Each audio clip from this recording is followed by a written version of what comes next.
let's move forward in discussion of P.B. Shelley. He wrote one poem, Alastor, A-L-A-S-T-O-R, Alastor, or the Spirit of Solitude. It was written in 1816. In that poem, and the poem, this Alastor, is a long poem and is written in blank verse. In that poem, he writes, and I quote, His wan eyes gaze on the empty scene as vacantly as ocean's moon look on the moon in heaven. Now see the beautiful use of simile that we find here, how wan eyes looking into empty scene is being described, how that is similar to ocean's moon look on the moon in heaven. What is ocean's moon? Of course, that is the reflection of that moon that is in heaven. Means the reflection that is not original. It is as if that reflection is looking backward to the original one. Ocean's moon look on the moon in heaven. In the similar manner, he is describing eyes of someone. His wan eyes gaze on the empty scene as vacantly. Means the eyes are as vacant as the empty space. It reminds me of a Hindi poem Ve Aankhein, a very beautiful poem. Okay, now move forward for another great work, very famous work by Shelley, and that is none other than Prometheus Unbound. It is a 4-act lyrical drama published in 1820. Lyrical drama means, of course, it is in lyrical form, but interestingly enough, as we know, most of the romantics used to write closet drama. We'll discuss what closet drama is all about. Here, Prometheus Unbound is one of them. Now let's talk of this lyrical drama or closet drama by Shelley. As we think of the title Prometheus Unbound, as we know the myth of Prometheus, who was bound in chain for the punishment. But here we find Shelley to making him unbound, means he is becoming free. We'll discuss on this. Let's talk of some of the points concerning this lyrical drama. This information you can get through Wikipedia as well. The first one, it is concerned with the torments of the Greek mythological figure Prometheus. So Prometheus is a Greek mythological figure, and here poet talks of the torments that he get while having punishment. Prometheus, who defies the gods and gives fire to humanity. So why was he punished? Why was this Prometheus punished because he cheated gods, and he had to steal fire, and that he did for humanity. He did not give that to the gods, and that made the gods furious. And ultimately Zeus, the most famous Greek god, Zeus, who is also known as Jove or Jupiter in different mythologies, for that deed that he did against gods, he is subjected to eternal punishment. Eternal. Now understand what this eternal is all about. Eternal means something which was there, something which is there, and something which will be there. Means something which is beyond the limit of time. That is called eternal. In Hindi we call it Shashwat. When you talk of eternal, there comes another word that is called universal. That is beyond the places, beyond the limit of the places. Sarvabhaumik means that is applicable for every land and places. That is universal. And when you talk of eternal, it means that is applicable for all times. Means he suffered a lot since time immemorial. He is subjected to eternal punishment and suffering at the hands of Zeus. So Zeus punished him. He was bound in a chain for the punishment. He had to suffer a lot, the torments that was given by Zeus. The second point. This closet drama is inspired by Promethea, Prometheia. Actually, it is this Promethea is not a single play. It is a trilogy of 3 plays. We'll talk about that, which are 3 plays.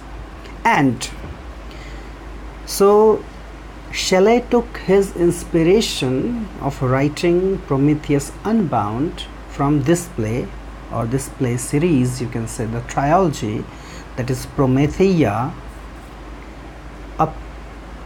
by Aeschylus. The spelling of the name of the writer is Aeschylus, and the 2 pronunciations that we get of this word, one is Aeschylus and the other one is Aeschylus. So that trilogy, which name is Prometheia, is considered to be written by Aeschylus, but with the passage of time, some scholars had the opinion that no, Aeschylus was not the writer of this trilogy. Third point. Shelley's play concerns Prometheus' release from captivity. As I told you, that he does not talk about Prometheus bound, he is talking of Prometheus unbound. So his play concerns Prometheus' release from captivity. Now see, in Prometheus's means Prometheus, then apostrophe S. Since the last letter of the word Prometheus is itself S, so while adding apostrophe S after this, there is no need of adding S after apostrophe. When you just add apostrophe, that means it is apostrophe S. Generally we do it with those words which end with S. So Prometheus's, it is written Prometheus and apostrophe, but it will be pronounced as Prometheus's. Prometheus's release from captivity means Shelley makes him released from captivity in his own creation. And this is of course not like Aeschylus's version.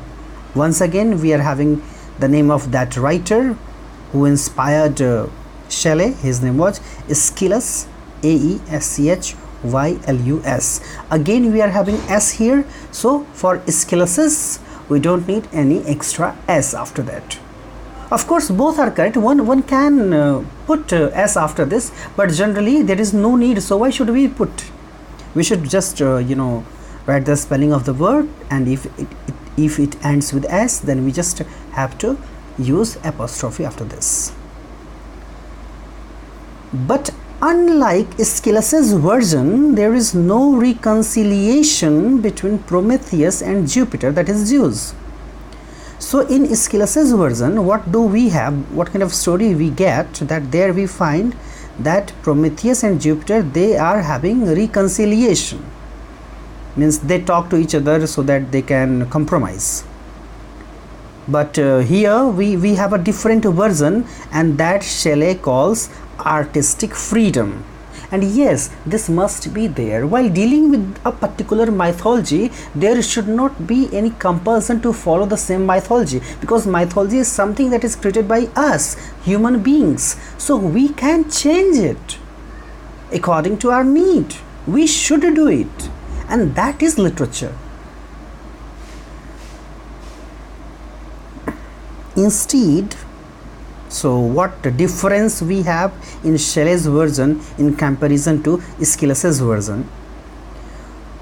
Instead, Jupiter, and that is Zeus, is abandoned by his supportive elements and falls from power. See how beautifully, how convincingly he changes the story, that Jupiter loses his own supportive elements. Means the supporters who were there for Jupiter, they drew their support from Jupiter, and ultimately he had to fall from power. Means he had to lose his power, and which allows Prometheus to be released. And ultimately, since Jupiter or the Zeus was not in power more, so Prometheus was released. That is the Shelley's version that we have in Prometheus Unbound. And see, as we said that it is a closet drama. So closet drama is generally written not to be performed but to be read. We'll talk about it. Even then we have some elements in this particular play. The play is filled with suspense and mystery and other dramatic effects which can make play able to be performed, but it was in reality not written for being performed. As I was talking of Aeschylus's Prometheia, and that is a trilogy, and that trilogy consists of 3 plays. The first one is Prometheus Bound.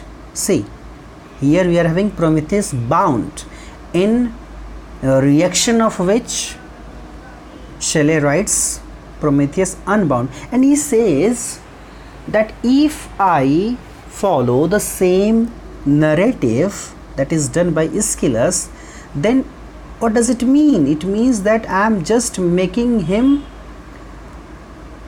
known to the people of my time through my words. I am not making any kind of change. So I don't want to repeat the same version. That's why I needed to create something new. Actually, what happens? What is the need of changing the version? That shows that you are having a different perspective for the same thing, and that is very much needed in literature. Having different perspective, having different view, that makes you a thinking being. As we know, William Blake has rightly said, without contrary, no progression. So for the progression, for the advancement, there is need of contradiction. There is the need of thinking in a different way. So as I was talking of this trilogy by Aeschylus, the first one is Prometheus Bound, the second one is Prometheus Lyomenos, Lyomenos, Lyomenos. The third one is Prometheus Pyrphoros, Pyrphoros, Prometheus Pyrphoros. And as I told you that nowadays the authorship is questioned by some scholars. They think that these plays were not written by Aeschylus but by some different dramatists. Now come to that literary genre, closet drama. That is of course a form of drama, a form that is different than poetic or heroic drama. Closet drama. For understanding literary terms, we need to focus in M.H. Abrams' book, Glossary of Literary Terms. So I quote him, what he says about closet drama. He says, closet drama is written in a dramatic form with a dialogue and indicated settings and stage direction. See, we are having elements of all the elements of drama. For example, a dramatic form, dialogue, indicated settings and stage direction, but is intended by the author to be read than to be performed, and that is very important to understand. The author does not want that a particular play to be performed but to be read. Those kind of plays are called closet drama, and it is very famous form in the time of romanticism, 19th century England. When you talk of closet drama, it is of course having a long tradition. So when you talk of the examples of closet drama, we can talk of Milton's Samson Agonistes. See, Milton is very much famous for Paradise Lost. Again, he wrote Paradise Regained. After such works like Paradise Lost, Paradise Regained, Lycidas, the work that is very much famous by Milton is this one, Samson Agonistes, and it is a closet drama. The second example is by Lord Gordon Byron, one of the most the most handsome poet in English literature. Byron's Manfred. So Manfred, Manfred. Manfred is a closet drama by Byron. It's very famous statement by Byron. He said, "One day I awoke and found myself famous." This is very frequently asked question, that which author or writer or poet talks of himself like this. The answer is Byron. Then comes Thomas Hardy. He wrote one closet drama, that is The Dynasts. The Dynasts, Dynasts, Dynasts. Then of course Shelley's Prometheus Unbound. Other examples are also there. Now we have to talk of something that can make somebody confused in between poetic drama and closet drama. So we have talked about closet drama, how it is intended to be read and to be performed. When we talk of poetic drama, the dialogue is written in verse. That is very important about it.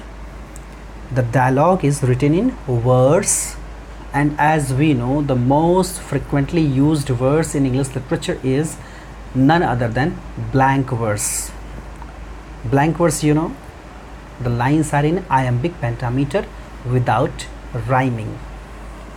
Means meter is confirmed, meter is certain, and that is iambic pentameter, but no rhyme is there, and that is called blank verse. So generally poetic drama in English literature are written in blank verse, means in iambic pentameter but without rhyming. But of course we have certain exceptions also, we'll talk about it.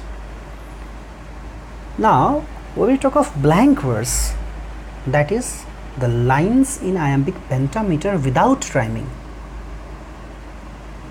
means meter is there and rhyming is absent. There is something called free verse. There we don't find any meter, we don't find any rhyming, so it is almost free. That is why it is free verse. Verse that is without rhyming, without meter.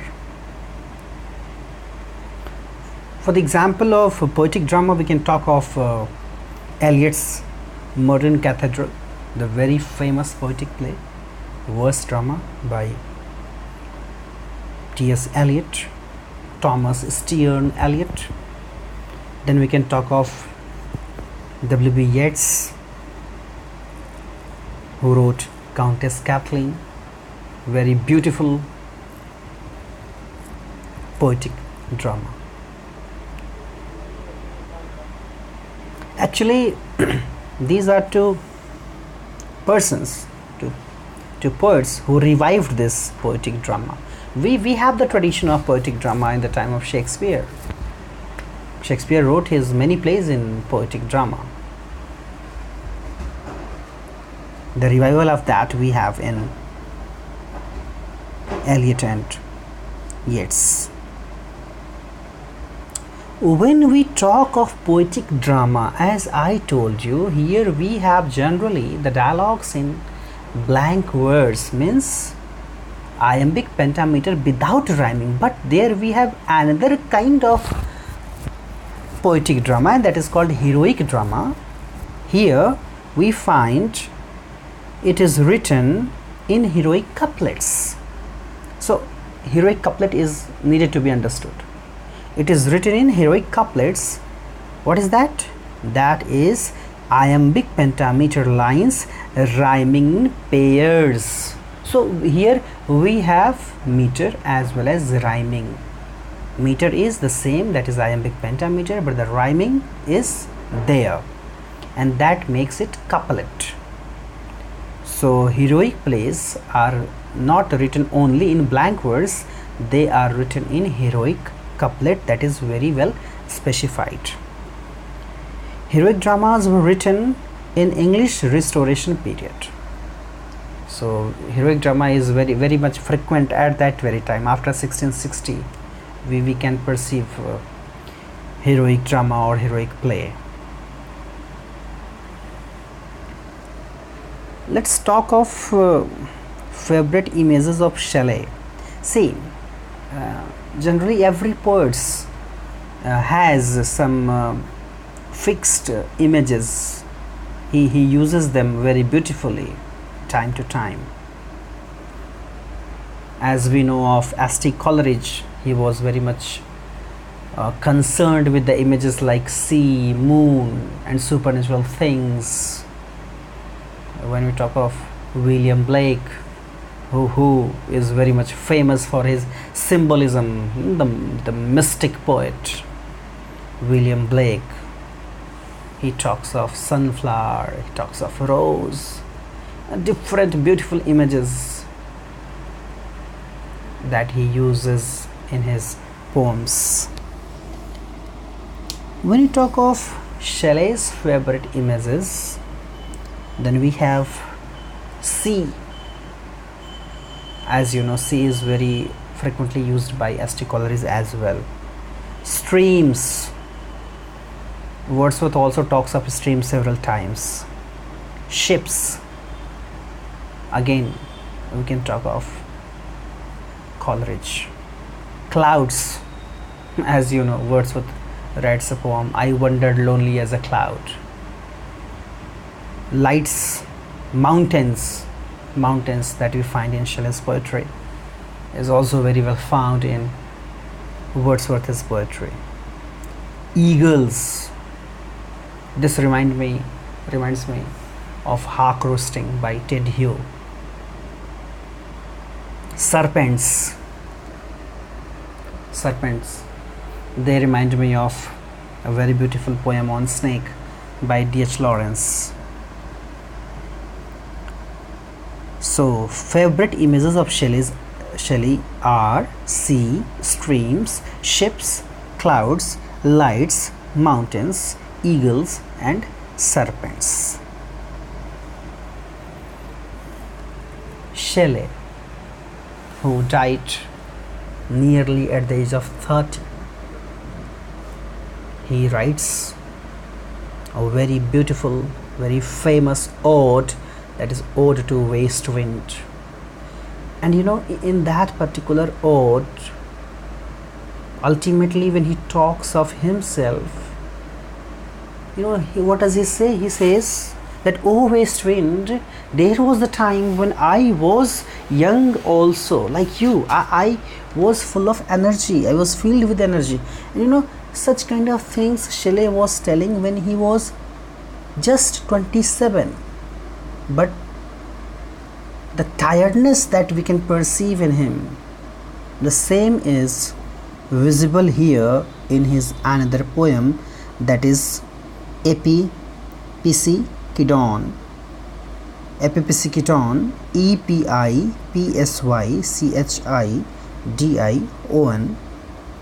And here also Shelley talks of himself. And how does he describe himself?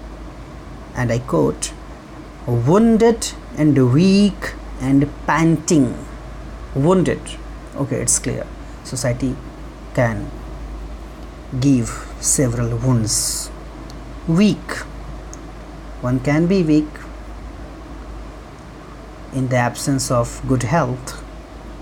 Panting, that shows tiredness. Panting, you understand? When dogs, they run for the long time, when they stop, they start panting by moving their tongues out. So panting shows that how much tired he is when he says that he is wounded and weak and panting. Instead of all these, he was the person who never gave his passion for reforming the world.